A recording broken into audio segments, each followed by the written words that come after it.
Olá, seja muito bem-vindo, seja muito bem-vinda. Eu sou a Bruna Macedo e estou com você nessa edição do Alesp em Pauta.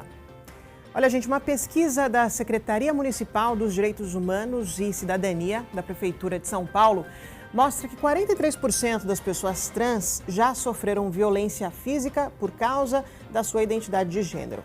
A rua foi apontada como o local onde as pessoas trans mais sofreram violência. Em seguida, vem a escola e a casa dos pais ou outros parentes.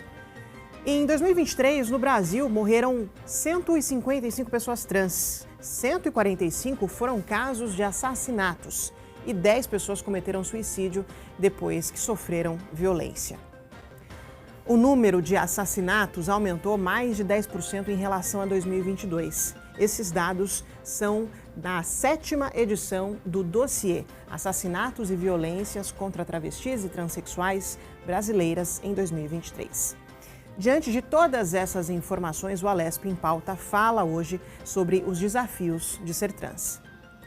E quem conversa comigo é a Bruna Andrade, advogada, que vai falar com a gente sobre os direitos que as pessoas trans têm e muitas vezes nem sabem que têm.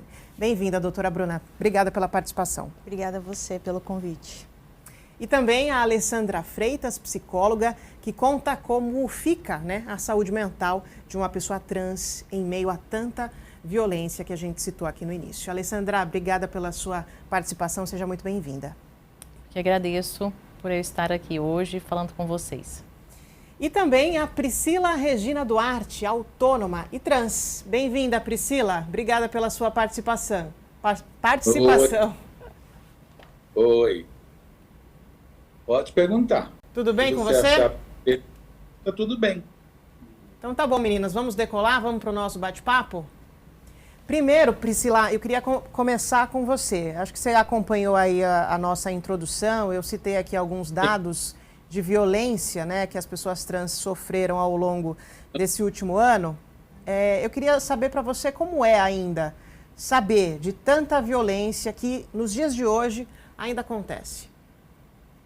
Olha, eu venho de uma família de 17 irmãos, Então eu sofri muito quando eu me assumi, E fui posta para fora de casa, Fui com a caminha de solteiro e uma calça jeans nas costas. E minha família todas ficaram contra mim, Mas eu peguei, fiz uma coisa ruim, uma coisa boa. Comecei a trabalhar de faxineira, diarista, cuidar de crianças e não sofri tanto igual os trans sofrem. Para dizer para vocês, eu não sofri tanto, mas ficou assim uma ferida muito grande por causa de eu ter 17 irmãos e eles não aceitarem a minha opção. E minha mãe jogar muita praga em cima de mim, no qual a conversa da mãe, que ela refere ao filho, ela tem fala, força.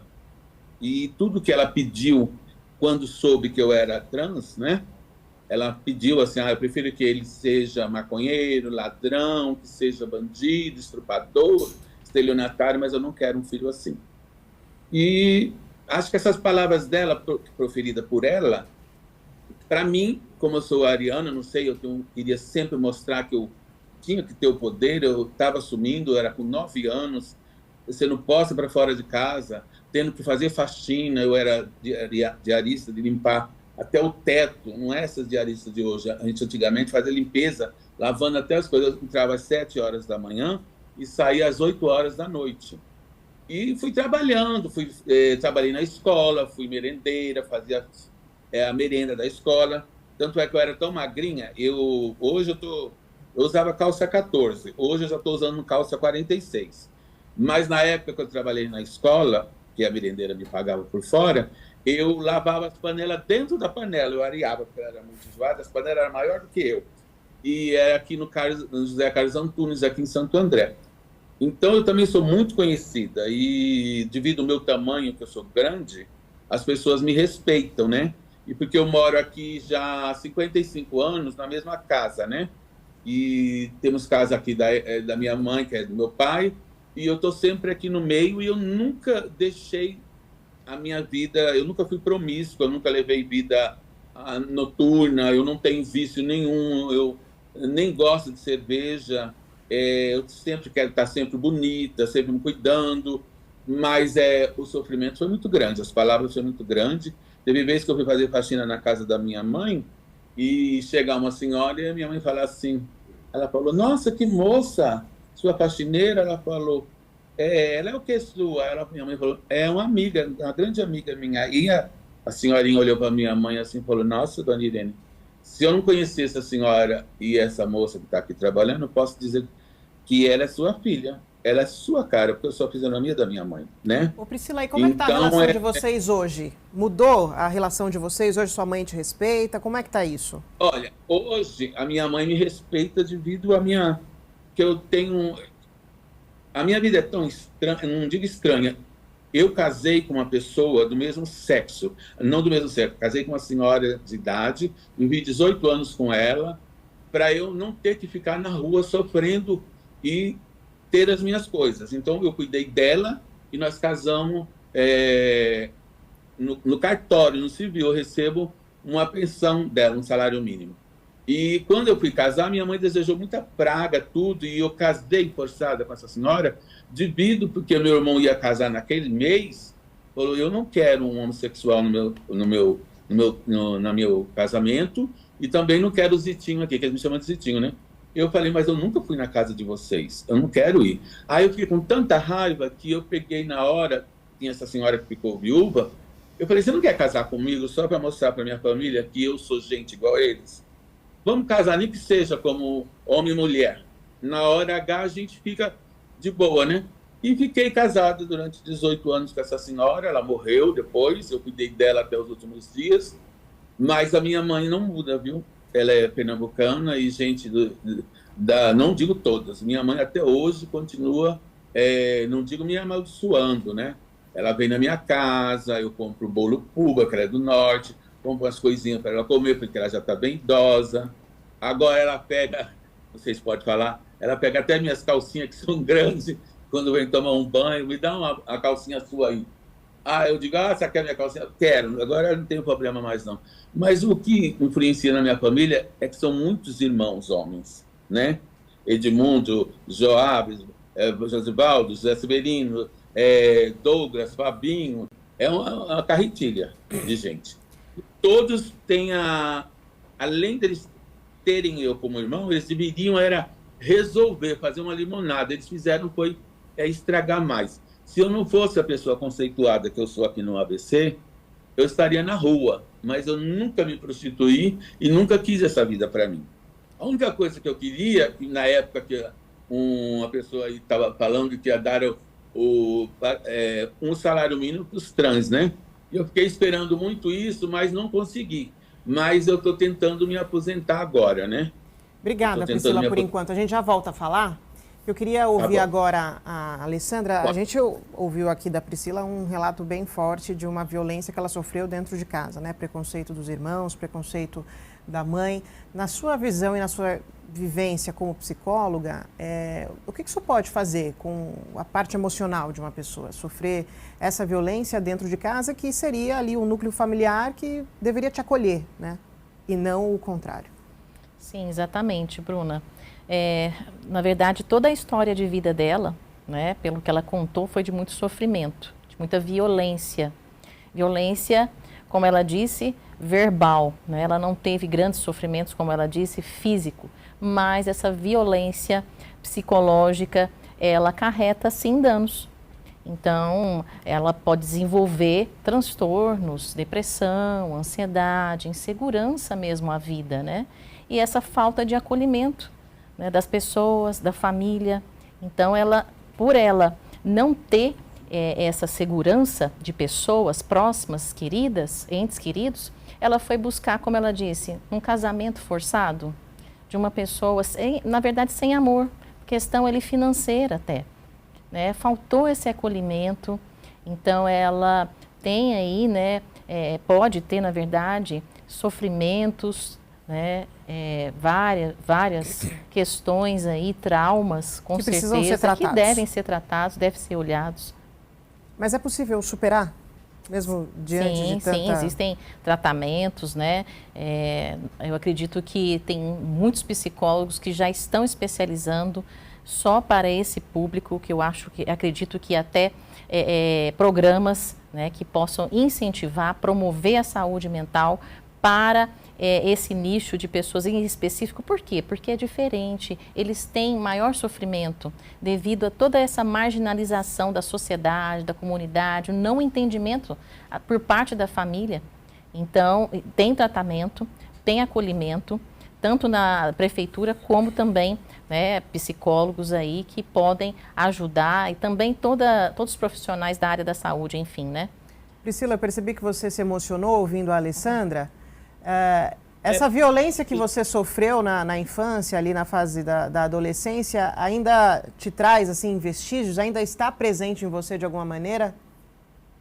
Me tá, porque eu faço tratamento psiquiátrico até hoje, já tem 40 anos. Eu tomo 3 amitriptilina de manhã, não, 1 sertralina de manhã, remédio para pressão alta, outro para fazer xixi. De noite eu tenho que tomar 3 amitriptilina, 2 clonazepam, topironato e tenho que tomar o tramadol, porque eu tenho 6 pinos na coluna.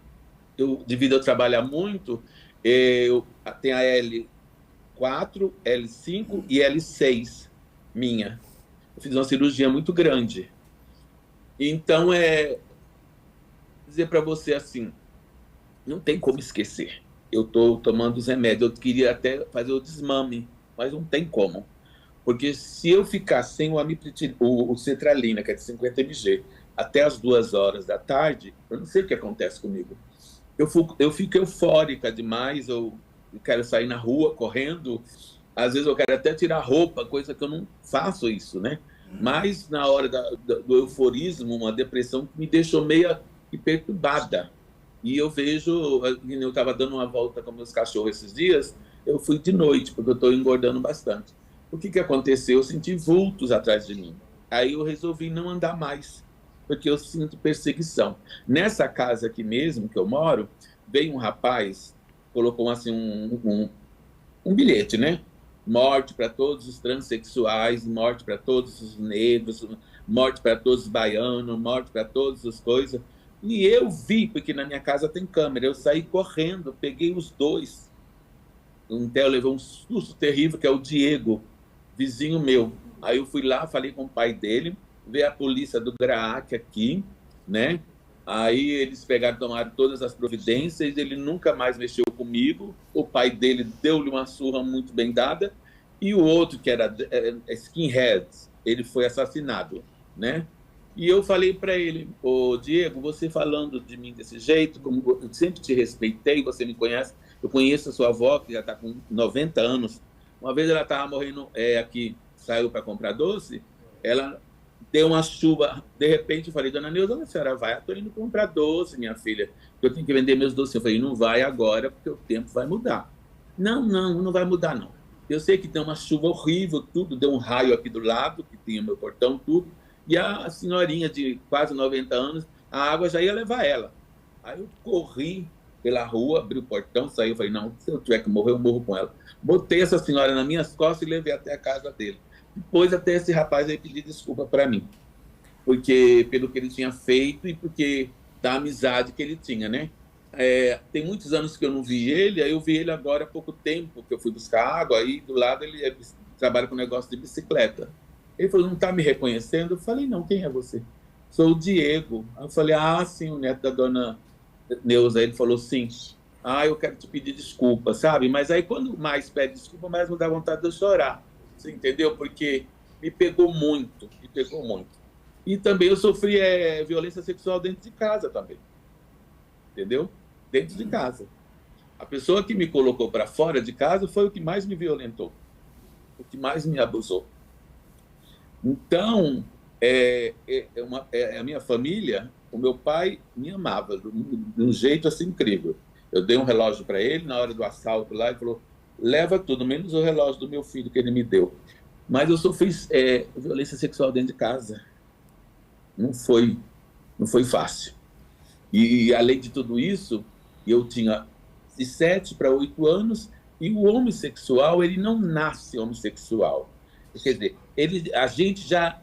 Eu não, acho que quando a gente nasce, a gente já é homossexual. Ninguém vira homossexual de um dia para o outro. Porque antes mesmo de eu ter a minha primeira... Eu não vou explicar. Eu já tinha vontade de fazer aquilo, era aquilo que eu queria. Aí, agora, ultimamente, falar que as pessoas são loucas, eu digo, não sou louca. Eu tenho um prazer. Tanto é que agora eu estou com 62 anos, eu abri mão do sexo, não quero mais sexo. Por medo de uma pessoa vir aqui, me matar, me enforcar. Deixa eu chamar a doutora Bruna para esse nosso bate-papo. Bom, a gente está ouvindo uma série de relatos, né? Esse último que a Priscila contou agora, de uma violência que ela sofreu de um vizinho, né? Que foi lá até a casa dela, e, enfim, colocou cartazes e desejou a morte, etc. Atitudes como essa são crimes? Sem sombra de dúvida. Quando a gente tem situações como a que ela está relatando, a gente tem já uma previsibilidade da existência de crime, tanto pode configurar o crime de ameaça, quanto, a depender do que constava nesse bilhete, pode configurar o crime de LGBTfobia. Mas, de qualquer forma, já existe legislação específica para combater o preconceito contra pessoas LGBTQIAP+. No caso de uma pessoa trans sofrer uma violência como ela sofreu, o que essa pessoa faz? Porque a gente está falando, às vezes, as pessoas não sabem nem que elas têm algum direito, né? Eu queria que você contasse um pouquinho para a gente quais são os direitos que as pessoas trans têm e caso ela sofra uma violência como essa, uma ameaça como essa que a Priscila sofreu, o que ela tem que fazer no primeiro momento, assim? Bom, quando a gente fala de direitos trans, existe uma gama um pouco maior. Você tem tanto a questão da proteção à vida, à integridade física e o não preconceito, que é o crime de LGBTfobia, quanto questões relacionadas à saúde, por exemplo, acesso a cirurgias, acompanhamento com a equipe multidisciplinar para ajudar no processo de transição de gênero, quanto mudança de nome, para constar o nome com o qual a pessoa se identifica na documentação, quanto outros inúmeros direitos que aí são muito similares com a população cisgênera, né? Mas nesse caso em específico, quando a gente fala de uma suposta violência, de ameaça, o primeiro passo é não reagir para que não piore a situação, para que essa violência não chegue a algo mais extremado, e procurar a delegacia de polícia para poder fazer a denúncia da existência do crime, para que seja investigado e aí os envolvidos sejam penalizados. Eu acredito que muitas pessoas trans não façam, às vezes, as denúncias, até por medo, né? Sim. De aquele indivíduo voltar e fazer algo pior. O que a senhora falaria para essas pessoas que sentem receio em denunciar, que sentem medo de ir à delegacia? No caso da Priscila, por exemplo, era um vizinho. Ela poderia ter ido ali à delegacia, mas vai saber o que esse homem não poderia fazer depois, né? Voltar à casa dela, sabendo que ela registrou um boletim de ocorrência. Como é que essas pessoas podem se proteger? Sem sombra de dúvidas, é um receio real que a população trans tem quando se fala, né, na prática de crime, onde elas são vítimas de crime. Mas a denúncia, ela passa a ser importante justamente para gerar esse tipo de segurança. Porque na medida que a gente está falando de um crime grave, como é o crime de LGBTfobia, a intervenção do Estado é o que vai garantir com que essas pessoas não sofram ainda mais violência. Então, por mais que gere receio e de fato gera, o recomendável é procurar uma delegacia de polícia, de preferência a delegacia especializada em crimes de intolerância, para fazer o boletim de ocorrência e gerar essa investigação e responsabilização das pessoas. De qualquer forma, não é um crime que gere medidas protetivas, como é o crime de violência doméstica, onde as vítimas mulheres podem solicitar as medidas protetivas, então é preciso ter um cuidado maior, principalmente se a pessoa conhece a vítima. Porque pode acontecer um outro crime, né? Um outro crime, exatamente. A partir do momento que essa pessoa, esse agressor, sabe que a denúncia foi feita. Exatamente. Bom, a gente falou um pouco a respeito de como essa pessoa pode se precaver ali no sentido da segurança, né? No sentido das leis. Alessandra, e emocionalmente? Como é que uma pessoa trans ou, enfim, lida com isso? Porque é uma violência que ela vai cercando essa pessoa, né? Você não fica imediatamente doente, eu imagino, que é uma série de agressões, uma série de fatos que acabam deixando essa pessoa doente emocionalmente. Como é que essa pessoa percebe que ela está precisando de ajuda e para onde é que ela vai? Caso ela, por exemplo, não tenha dinheiro para pagar uma terapia, para pagar um psiquiatra, para onde ela vai? Bom, é uma ótima pergunta, porque nós precisamos urgentemente de aumentar nos programas, nas prefeituras, né, esse atendimento para esse público em específico.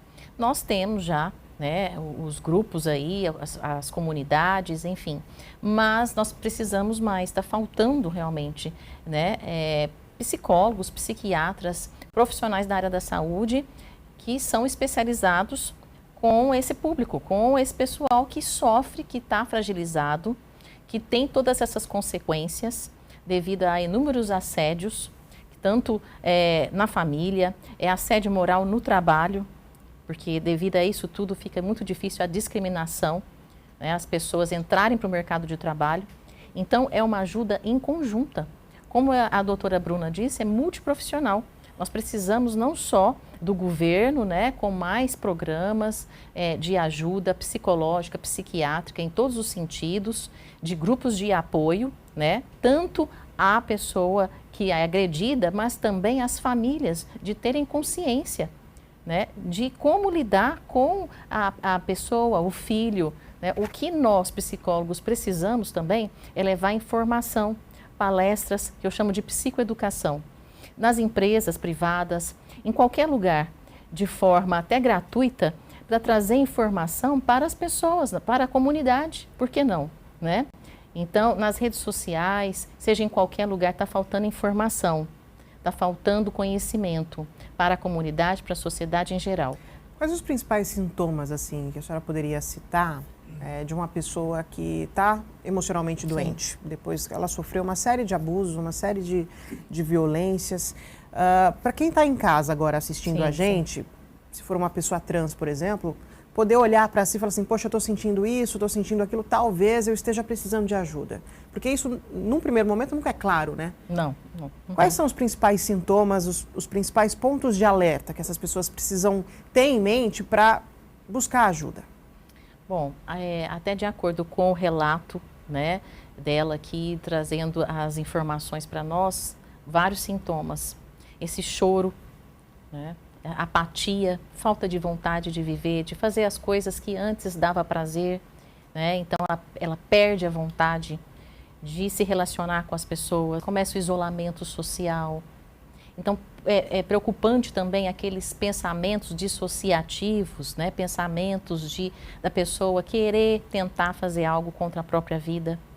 Nós sabemos que existem inúmeros casos de tentativa de suicídio até realmente acontecer de fato, né, o suicídio, existe muitos, e também a pessoa começa a usar muita droga ou a bebida. No caso dela, ela não tem esses vícios, mas a depressão pode levar a esses vícios. A pessoa fica ali tentando sair, né, daquela situação, sim, buscando ali uma alternativa para fugir da realidade. É como se fosse uma válvula de escape, né? Então, como essas pessoas às vezes não têm acesso fácil a um psiquiatra, um psicólogo, todas essas informações sobre o que é a falta de saúde mental, né, o que é a depressão, o que é a ansiedade, que não afeta só esse público. Todas as pessoas, no geral, podem ter um dia, não é verdade? Depressão, ansiedade, todo mundo tá mas sujeito. Normalmente as pessoas não têm informação a isso. Então, começar... E existem aquelas pessoas que sofrem mais violência do que outras, por exemplo, né? Sim, com certeza, né? Mas começar realmente perceber essa tristeza profunda, essa apatia, essa falta de vontade de fazer, né, as coisas, as atividades rotineiras, esse isolamento social. Então, toda essa gama aí de sintomas são caracterizados, sim, com o começo, né, de depressão ou já uma depressão profunda, quando se tem um pensamento realmente de suicídio, de tentativa de acabar com a própria morte. Na verdade, a pessoa, ela quer acabar com a própria dor. Não é com ela, não quer acabar com a vida, ninguém quer acabar com a vida. A pessoa, ela quer acabar com a dor, com o sofrimento. Então, é um grito né? Quando a socorro pessoa mesmo, de socorro, né? Tentando Quando a pessoa acabar com ela aquela tenta. violência toda. Isso, exatamente. Bom, o assunto está interessante, né? O papo está discorrendo bem aqui. A gente vai precisar fazer um brevezinho intervalo daqui a pouquinho para você que está acompanhando aqui o nosso bate-papo. Não sai daí, a gente volta já já com mais informação a respeito desse tema tão importante.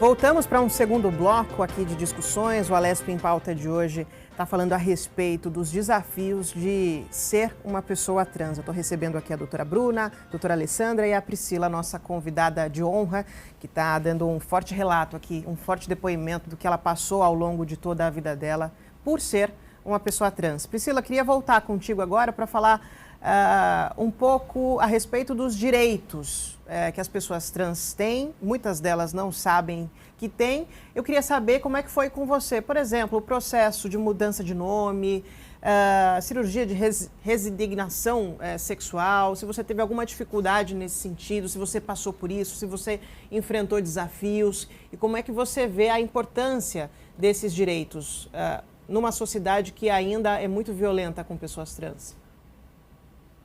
Olha, no meu caso, as coisas foram mais fáceis, porque eu conheço muita gente, então, para trocar o nome foi fácil, porque teve uma época que eu sofri um sequestro relâmpago, e aí, no dia da audiência, a juiz ficou horrorizada de eles se referirem a mim como José Severino de Santana Filho, e eu chorava muito. Aí ela pegou e falou assim: eu não admito vocês chamarem ela com esse nome.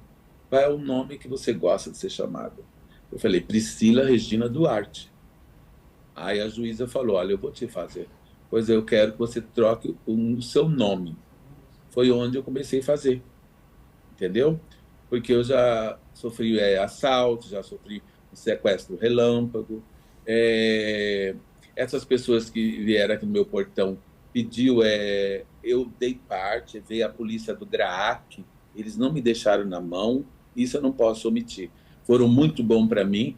Veio o diário do Grande ABC na minha casa, porque eu tinha 2 pitbull e tinha bastante cachorro, porque acho que eu queria ter carinho nos bichos, porque não tinha amizade, não tinha amor da família. Aí o diário do Grande ABC veio, até ia tirar foto minha na frente da minha casa. Aí a polícia do GRAAC falou: não, esse caso tem que ser encerrado aqui por segurança dela mesmo. E uma vez que eu dei parte na época, e o rapaz veio chorando para me tirar a queixa, eu não retirei. Mas teve uma investigação, né? E chegaram a ele, entendeu? É a polícia do GRAAC que me ajudou. Foi muito formidável para mim. Bom, a Priscila não teve, né, dificuldade, você não teve essa dificuldade na questão da mudança de nome, mas eu imagino que essa ainda seja uma questão, doutora Bruna. O que você tem observado no seu escritório, na sua vivência? O que essas pessoas passam ainda para fazer essa mudança? É um processo que já está mais fácil? Como é que está isso? Em 2018, a gente teve uma mudança normativa que deixou o processo mais simplificado. Antes, precisava de um processo judicial, precisava demonstrar que a pessoa interessada tinha passado por alguma cirurgia de mudança corporal e aí sim era possível mudar nome e gênero. A partir de 2018, esse processo ficou simplificado e as pessoas conseguem fazer direto no cartório de um modo geral. Mas ainda é um processo inacessível sob o ponto de vista financeiro e sob o ponto de vista da burocracia, né? Porque lidar com cartórios no Brasil é extremamente burocrático. Então, muitas pessoas trans desistem no meio do caminho por falta de suporte mesmo. E ainda é inacessível financeiramente, porque nem todos os locais existe a possibilidade da gratuidade. E como a população trans, em sua grande maioria, está fora do mercado de trabalho, Então, financeiramente, gera essa inacessibilidade. A senhora tem uma ideia de quanto custa Em mudar torno de R$ nome hoje? 1.600, segundo uma pesquisa que foi feita por uma ONG especializada. R$ 1.600 para fazer a mudança de documento. Completa de documentação. E com relação às questões burocráticas? Em Quanto torno tempo isso leva? O que é necessário? Em torno de 3 a 4 meses para que haja uma mudança completa da documentação. E é preciso, o grande gargalo diz respeito às certidões que são necessárias para poder fazer a alteração. São em torno de 20 certidões e são certidões dos órgãos públicos de um modo geral. Sem falar em relação à necessidade de atualização da documentação antes mesmo da mudança do nome, tendo em vista que os documentos, alguns deles têm validade. Então a pessoa trans acaba tendo que retirá-los novamente, atualizá-los, para depois da entrada no pedido. Então, no meio do caminho, gera essa morosidade, gera essa dificuldade e eles fazem com que haja uma desistência muito grande. Hoje, em torno de 30% das pessoas deixam de prosseguir com o processo de retificação, principalmente por conta da burocracia. 20 certidões é muita coisa. 20 certidões é muita A coisa. senhora tem uma ideia do que é? São das justiças como um todo, justiça eleitoral, justiça federal, comum, militar, fora os cartórios de protesto, fora a atualização da certidão de nascimento e casamento. E o que é mais agravante, a pessoa trans ela tem que retirar todas essas certidões de todos os locais que ela morou nos últimos 5 anos. Nossa, se ela tiver vivido em 10 lugares em 10 diferentes? locais, ela tem que tirar dos 10 locais. Então, assim, realmente é algo... Quanto mais mudança, maior a burocracia. Quanto mais mudança, maior a burocracia, exatamente, exatamente. Qual que é a importância de uma mudança de documento na vida de uma pessoa trans? Falando agora no campo emocional, o que isso pode significar? Bom, no campo emocional, psicológico, isso é muito importante. Ali diz respeito a uma história de vida, uma personalidade. Na verdade, quando não se tem essa mudança de nome, há uma despersonalização. Então, ela pode se perguntar, quem sou eu? Né? Questões mesmo existenciais, né? Uhum. Quem sou eu no mundo, né? Na verdade, será que o que eu quero da vida está certo, o que está errado, né? Começa a se questionar, se polarizar, né? Porque a sociedade, as pessoas fazem isso, né? Uhum. A mente faz isso, né? O que é certo, o que é errado? Na verdade, não tem certo e errado. Tem o que traz, né? Alegria, propósito, né? O que traz segurança, né? A questão da personalidade, ela saber quem é ela, tudo isso traz segurança psicológica. Né? Então, um nome é muito importante. Né? Então, ainda mais para quem mudou, né, de sexo, quem é trans. Então, precisa sim, tem esse direito de ter o nome e das pessoas respeitarem também ela o fica nome mais atual. Segura, ela fica pessoa. Mais segura, sim. Quem sou eu na sociedade, o papel que eu exerço, sim, tenho direitos, sim, tenho exato, deveres. Exatamente. Ela começa a ficar mais segura de quem é ela, né, sobre os direitos e deveres, enfim, de tudo que está acerca do ser humano, né? E com relação aos procedimentos médicos mesmo, que algumas pessoas passam, sim. Como é que essas pessoas acessam isso? O próprio Sistema Único de Saúde tem um protocolo específico de acompanhamento de pessoas trans. Ele foi instituído em 2008 e foi ampliado em 2013. Então, hoje, a população trans consegue ter acesso tanto ao acompanhamento ambulatorial, que é o acompanhamento com psicólogo, psiquiatra, endócrino, clínico, assistente social e outros profissionais pelo SUS, quanto também ter acesso a uma gama de cirurgias, desde a redesignação sexual para os homens e para as mulheres trans, colocação de silicone, retirada de mamas, todas essas cirurgias de mudança corporal que são indispensáveis para algumas pessoas trans, nem todas têm essa necessidade. Exatamente, de uma adequação corporal ali conforme a identidade de gênero dela. E para ter acesso às cirurgias, a pessoa precisa ter pelo menos 2 anos desse acompanhamento e ter no mínimo 21 anos. Então, o Sistema Único de Saúde já instituiu esse protocolo, ele funciona no Brasil inteiro. Hoje a gente não tem tantos hospitais mas os hospitais estão descentralizados, então existe uma unidade em todas as regiões, né, do Brasil. O grande problema diz respeito ao tempo de espera. É isso que eu ia te perguntar, como é que as pessoas acessam? É burocrático, leva tempo? Burocrático para acessar até que não. Você precisa 2 anos de acompanhamento. Uma vez acompanhado, você já é inserido automaticamente na fila de espera, desde que você tenha 21 anos. Mas o tempo de espera é muito extenso, principalmente para uma pessoa que tem disforia com o corpo. Hoje é em torno de 10 anos de espera para as principais cirurgias de mudança corporal. Nossa, a espera pode chegar a 10 anos? 10 anos. E só pessoas a partir dos 21 anos? Exatamente. Então, se uma criança, por exemplo... Não, crianças e adolescentes não têm acesso... elas são atendidas pelo SUS para um acompanhamento multidisciplinar. Então, elas têm acesso a um psicólogo, ao psiquiatra, que faz esse acompanhamento ali dessa fase inicial. Mas acesso às cirurgias só depois dos 21 anos, justamente para que se tenha uma maturação, uma maturidade na decisão, né, conforme é a própria legislação existente hoje no Brasil sobre a questão. Priscila, isso foi importante para você? A mudança do nome? Como é que foi? Alguma transformação corporal que você tenha feito que te deixou mais segura? O que eu mais amei na minha vida, que deixou eu mais assim feliz, foi a troca de nome. Porque às vezes eu ia muito no hospital, eu tinha o Sul América, então eu ia em convênios caros. Hoje eu não pago mais porque não tenho condições. Paguei 40 anos e desisti, que aumentou para 1.800, mas quando me deu papel para trocar meu nome, tudo, que na vila tem gente que ainda me chama de CV, outros me chamam de Pri, mas no hospital, quando eu ia passar, qualquer hospital que as mulheres vinham conversar comigo, muitas nem percebiam que eu era trans, chegava a falar, hoje eu estou assim, né? Hoje eu estou naqueles dias, conversava conversa de mulher mesmo, né? E eu uso o banheiro das mulheres.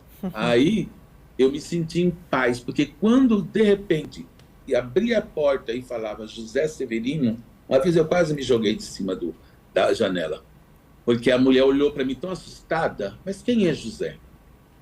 Eu falei, minha amiga, esse sou eu. Uma hora nós conversamos. Ela falou, nossa, mas você é uma mulher todinha e eu contei toda a minha vida para você. Eu falei, mas você contou para uma das pessoas melhor do coração. Pode ter certeza que eu nunca vou fazer maldade com você. Aí entrei chorando e foi difícil. Então a melhor coisa para mim foi a troca do nome. Porque onde eu vou, ainda falam assim, se a pessoa continuar falando meu nome masculino, eu posso entrar até com processo. E as pessoas me respeitam bastante. É só Priscila, entendeu? Mas a minha alegria foi essa.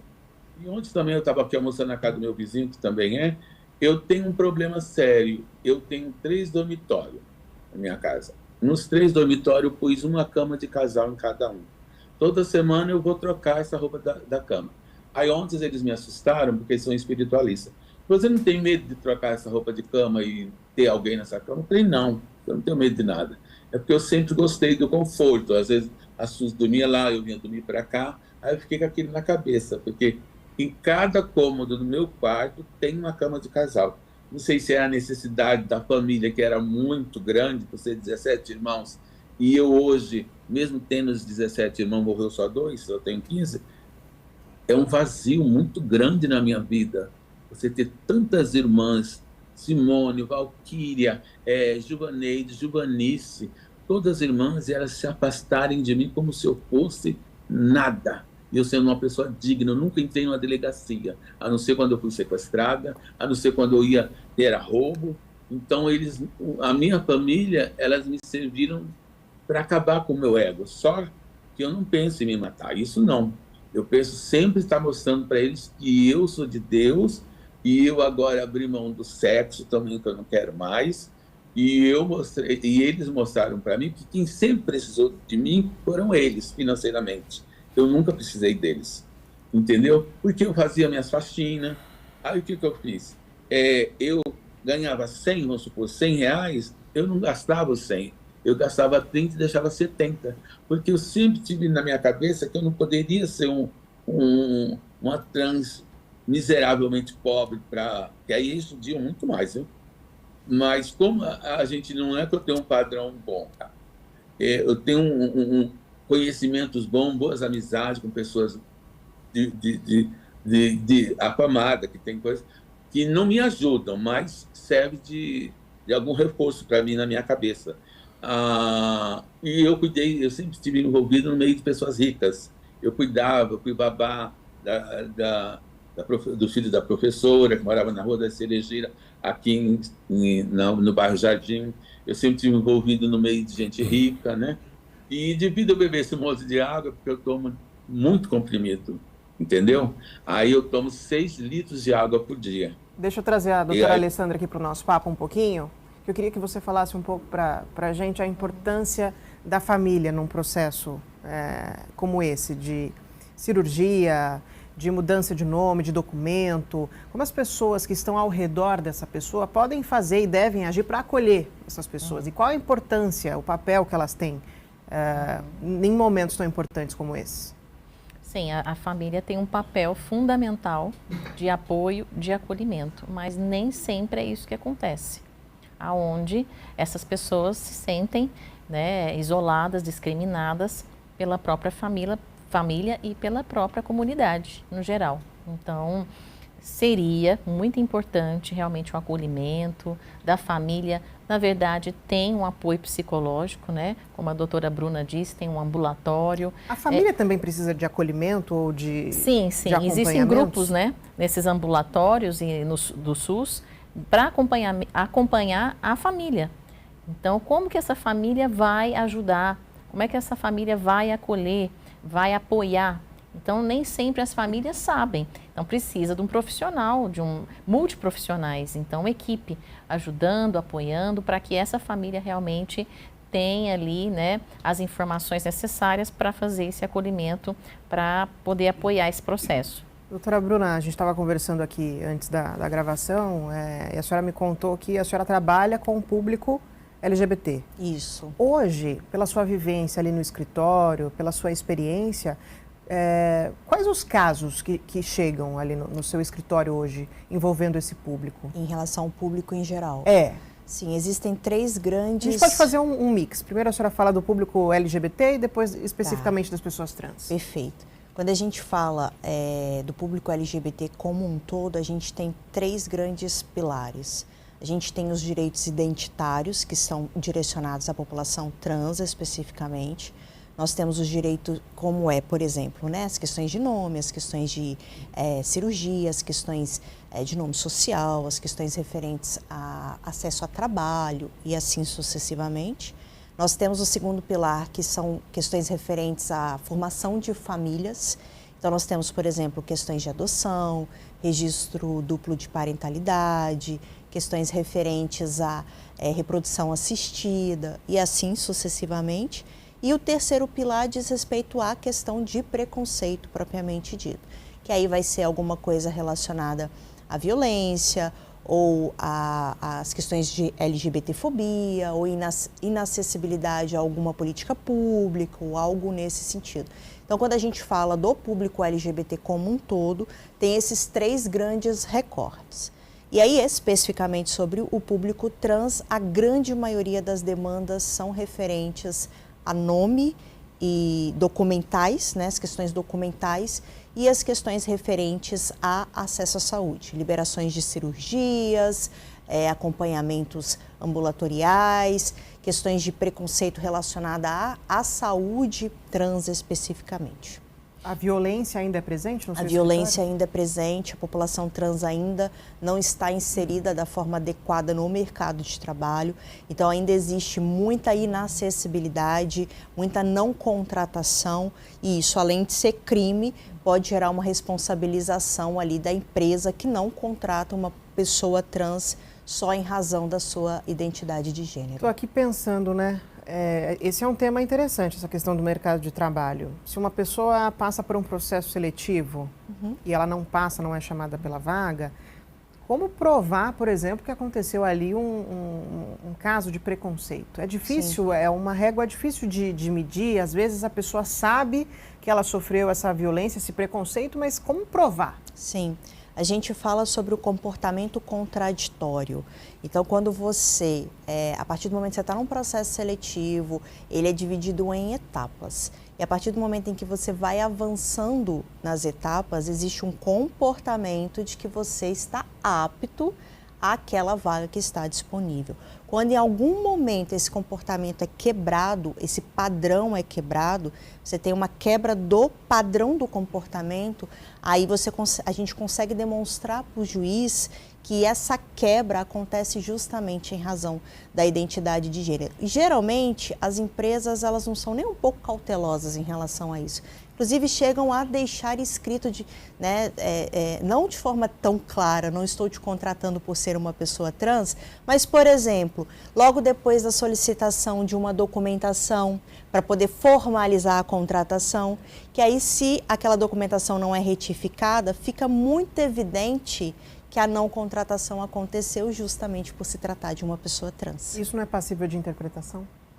Tudo dentro do judiciário é passível de interpretação. O que a gente vem percebendo é um movimento maior do judiciário de entender que esse movimento contraditório das empresas num processo seletivo é caso de transfobia e precisa gerar indenização ali para aquela pessoa trans. Bom, gente, aqui entre vocês eu estou aprendendo. A gente está nos minutos finais do nosso programa, eu queria saber se eu deixei de fazer alguma pergunta importante, se tem algum tema extremamente necessário que eu não abordei. Queria perguntar para vocês. Alessandra. Então, mediante a fala aqui da doutora Bruna, é extremamente importante que tenha mais trabalho realmente dentro das empresas privadas também, por meio dos psicólogos, por meio também do RH, de trazer informação, tanto para os gestores, para todas as pessoas, colaboradores das empresas. Então, a gente está falando agora da iniciativa privada, dos empresários, gestores, né, de realmente entenderem, levar essas pautas para dentro das empresas. É importante também preparar quem vai receber essas pessoas, né? Exatamente. É toda uma gestão de mudança, a gente chama gestão de mudança isso dentro da empresa, de primeiramente levar a comunicação, a informação para essas pessoas saberem até receber, né, esse público, tá?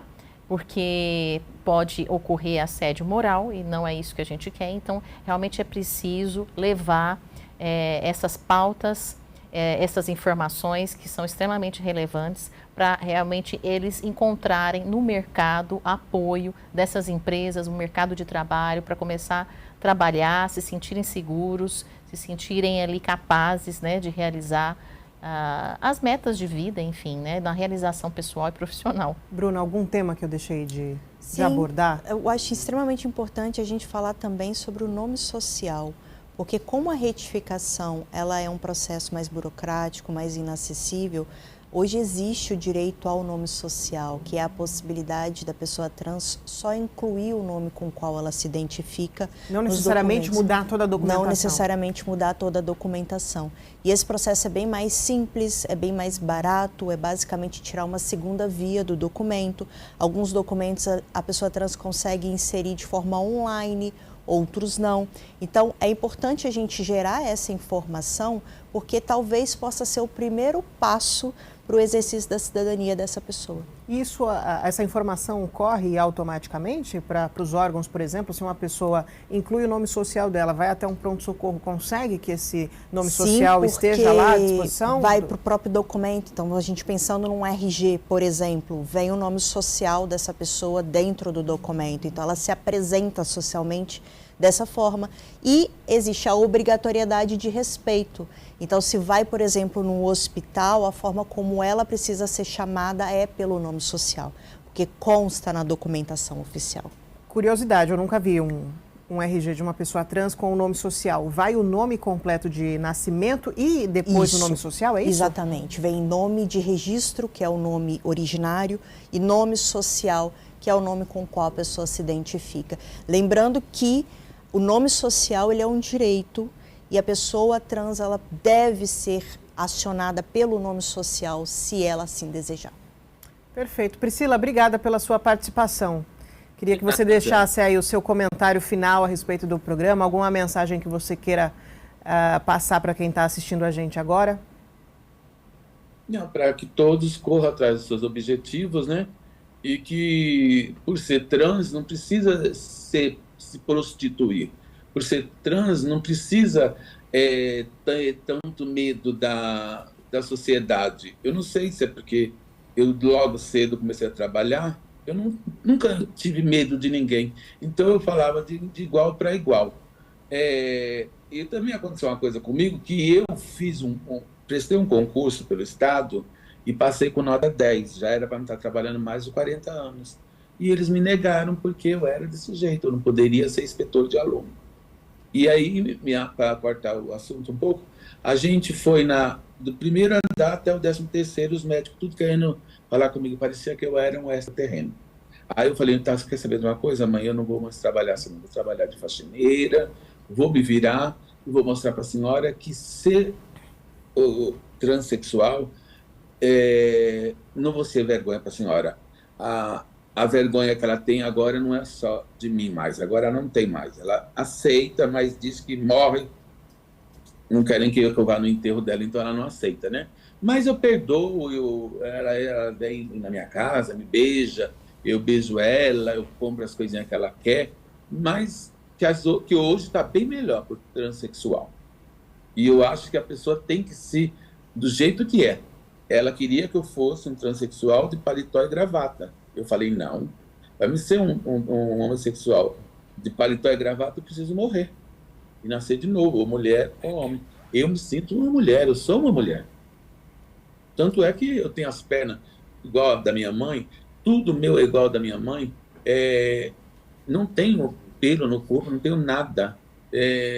Sempre me gostei de me amar, tudo, e na época que eu sofria, porque minha família são do norte, são de Recife, eles davam uma surra na gente, e eles, depois que batia bastante com a correia, jogavam sal e vinagre. Antigamente era assim, eu passei por tudo isso. Mas hoje, você resistiu, né? Resisti e estou feliz.